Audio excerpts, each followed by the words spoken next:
Imam Maliku 711-795 ka jetu diku afër 84 vjet dhe ka vdek në Medine. Është një dietar i madh i muslimanëve të fesë Bagdadit.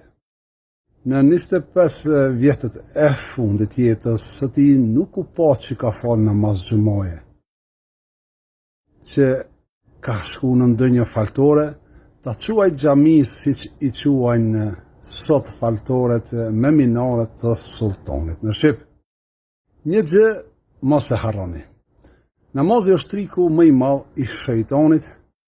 Në fakt me namaz u ashtin frigën, ndërsa me vdekje u humbin ringjalljen. Fjala namaze nuk përmendet në Kur'an.